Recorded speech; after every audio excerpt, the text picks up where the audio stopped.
Եթե ունեք բխացավ կամ միգրեն եւ ուզում եք ձերբազատեք այդ զզվելի վիճակից, իհարկե սիրելի իմ ժողովուրդ, վերցնում եք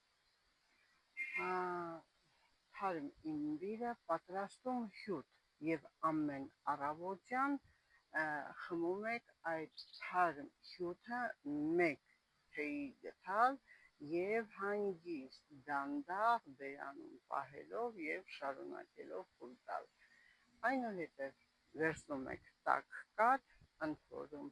պետք է շատ տաք չլինի եւ մեջը հարում եք թարմ տնական նորացված ձու։ Ձուն հարելուց հետո լցնում եք կաթը եւ տաք խմում եք կես ժամ հետո։ Այնուհետև երբ արդեն այս երկուսը արել եք, օրը 2 անգամ խաղողի քացախ եք վերցնում տնական պատրաստված,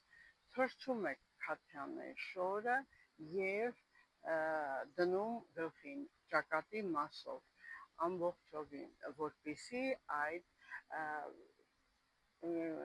քացախը նաև գտնի գլխամաշկին։ Հարազատներս, այս բոլորից հետո նաև վերցնում ենք կլոր սոխը, հյութ է քամում ենք կամ բլենդերի մեջ, բամբակի խծուծը մտցնում ենք մեջը, որպեսզի լավ թրջվի եւ այն մասը, որ կողմը, որ գլուխը ցավում է, որ կիսագունդը, ականջի մեջ ենք այդ բամբակի խծուծը մտցնում, որպեսզի այն նաև գնա դեպի